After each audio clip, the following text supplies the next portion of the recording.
This is my hobby, the greatest hobby. Hello everyone, Hobbyist here. We are back at it again with our Talisman character exploration guide. And previously, we have concluded the alchemist and just how powerful he is with his wealth. If you haven't yet already, make sure to hit that like and subscribe button, and make sure to hit that bell icon as well, because I want to make sure that all of these guides are coming out to you guys, because I will be churning out this content every single Tuesday with new characters and new ways that you can better enhance your own adventures. But otherwise, let's go ahead and get on to the next character. So the next character that we're going to be covering inside of our Highland character exploration is a native of the mountains who uses his great strength to keep out trespassers and to ensure the freedom of his people from would-be conquerors. This is the Highlander. Let's go ahead and take a look at the Highlander's card and see what it is that he has to offer in comparison to the other characters. So as we can see, the Highlander has a strength of 4 and a craft of 2. He is the physically strongest character in this expansion. And as we can see, he's got ourselves this eagle logo right there. And that is the symbol of the Highland expansion.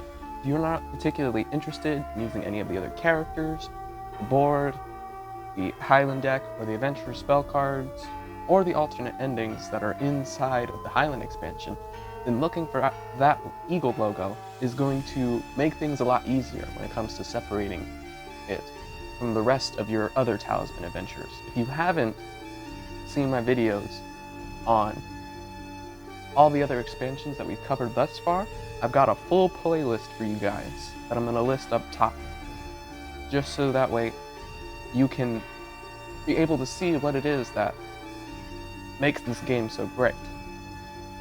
But moving forward with the rest of the Highlander's stats, we can see that he's got a fate of 2, average life of 4, he's a neutral character, and he starts in the crags. Now obviously, with him starting in the crags, as we can see here, he is right in front of the Highland entrance. He has the most immediate access to the Highlands in comparison to the other characters inside of this expansion. So, from a position standpoint, this is absolutely great. You can just immediately jump into the Highlands as you see fit. Now, when it comes to his character abilities, though, out of the 3 of these, he's pretty interesting. Because his first ability says you need not roll the die in the crags of the chasm unless you wish to. If you choose to roll, you must accept the result. It makes sense from his character why this would be the case, especially inside of the base game.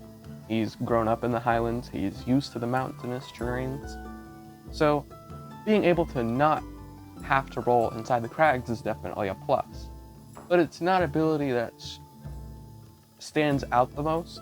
We've had characters in the past who have very similar abilities, and some, like the Barbarian, have a lot more advantages when it comes to using the crags. So, it's not anything too special. But the second ability is a little bit more interesting. And it says, whenever you land on the hills, you may draw 2 adventure cards instead of 1, but you must encounter both cards.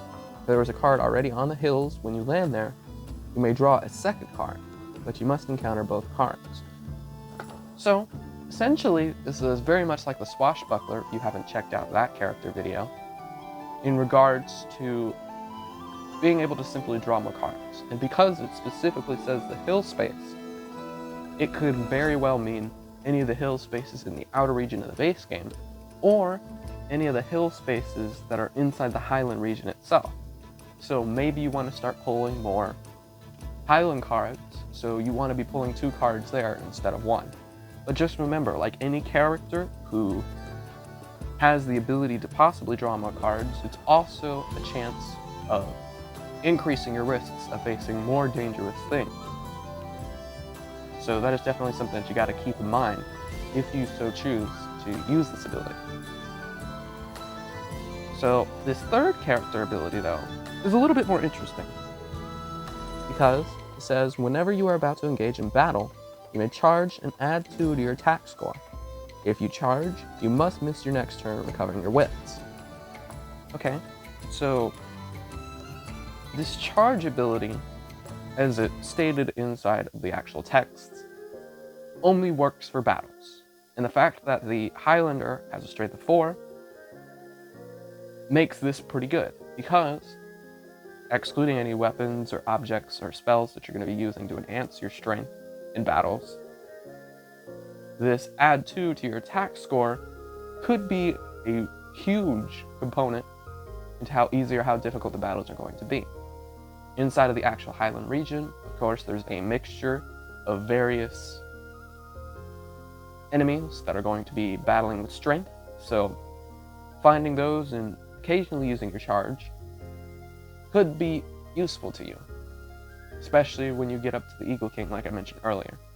However, you also got to consider that there's also a mixture of spirits inside of the Highland deck, and that it's not all strength-based creatures. And the fact that you're missing a turn in exchange for adding 2 to your attack roll, is that something that you want to risk?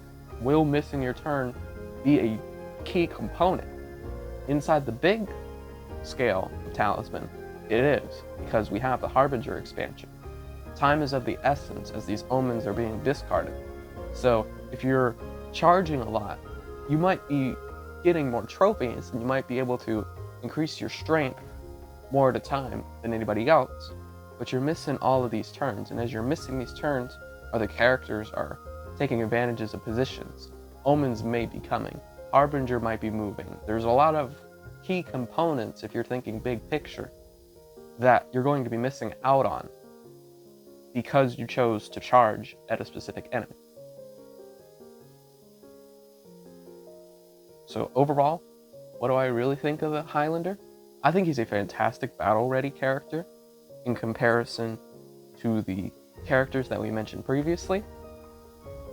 But just remember that you are sacrificing turns in exchange for having these boosts to your attack score, and that you are still very prone to the spirits that might appear inside of the Highlands, and any of the spell cyclers and psychic combat that you're going to be running up against too.